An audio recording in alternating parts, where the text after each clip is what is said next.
Stoverin for the Central Ohio Men's Coalition for Turning Point Action. Thank you so much for being here. We are so grateful you're here. We're going to eat a lot of grain-fed beef thanks to Buckeye Angus. They locally raised, freshly slaughtered, so be sure to give them a shout out if you take any pictures of your food. Tracy Stover and them, thank you. We got plenty of fixins over there. They took care of us. I want to thank my co-chair, Sean Parker Jr. He's taking over grill master duties right now. When PJ came to us, we were sitting there thinking, let's do a shotgun start, and it just ran with it. So we really appreciate it.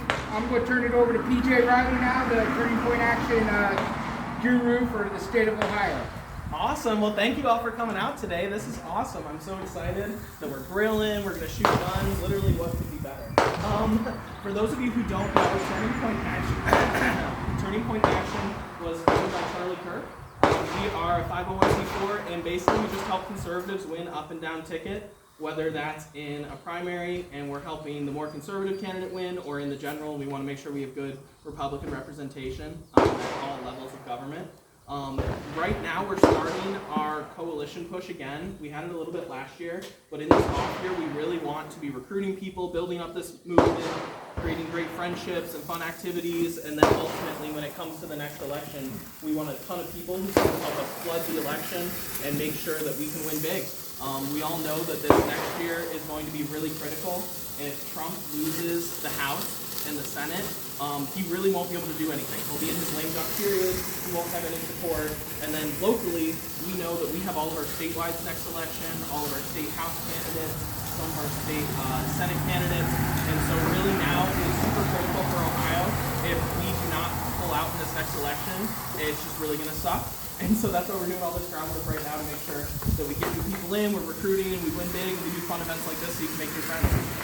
Without any further ado, we are very blessed to have Beth Lear with us. She is currently serving in the State House.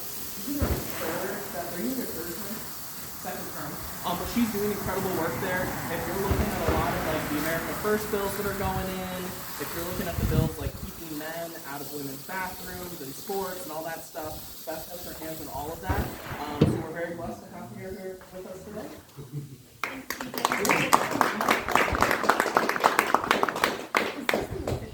Yeah, this is our launch. This is the first nationwide too. So this is the first of our chapters and the first nationwide. That is amazing. Well, good afternoon, everybody. Let me start by saying how honored I am to be able to be here at the launch, which I just confirmed, of the Men's Coalition for Turning Point Action. It's a movement that really too many are afraid to admit we need. Because America needs strong men. We need men who protect, we need men who build, and we need men who defend freedom and who don't apologize for it. We're told by the left that masculinity is a problem. It's toxic. Well, that's a total lie. It's not toxic in Ohio. It's not in my district. And it certainly is not toxic in the White House. As a conservative and a pro-Second Amendment woman, I came here today to proclaim that the fight for liberty cannot be won unless American men like you are empowered to do what God created you to do. Stand firm, speak truth, and defend what's right. Now, as you get ready to see how many shots you can get on target, let's talk about something near and dear to our hearts, the hearts of every freedom-loving American, our Second Amendment.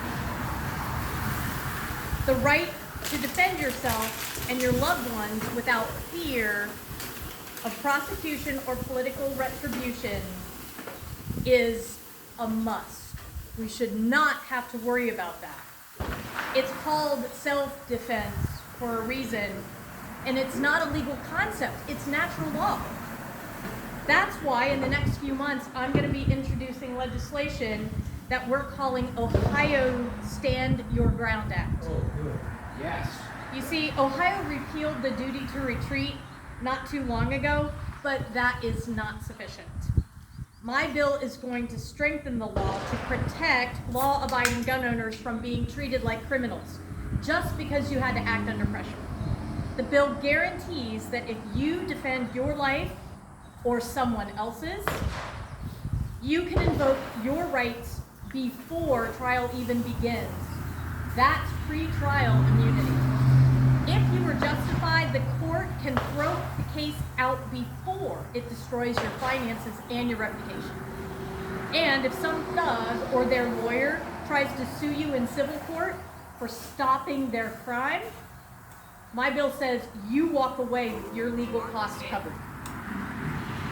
No more being punished for doing the right thing, because if we believe in the right to self-defense, we shouldn't make you gamble your future to use it. Let me remind you what happens when the law doesn't protect those who do the right thing. Kyle Rittenhouse, Mark and Patricia McCloskey. Yeah. What did the government do? Charged them. They didn't charge the mob that was going on their property. They didn't charge the pedophile and the other criminal that Kyle defended himself against. They charged the law-abiding gun owners. This is exactly why we need real stand your ground here in Ohio, because the moment the law becomes unclear, the moment prosecutors look at which side of the political aisle you're on before they decide whether to press charges, you no longer have rights. You have government privileges that they can take away. My legislation, the Ohio Stand Your Ground Act, ensures that if a similar situation ever happens in Cincinnati, Columbus, or Cleveland, the law is on the side of the person who defends himself or herself, not the person who threatens a life.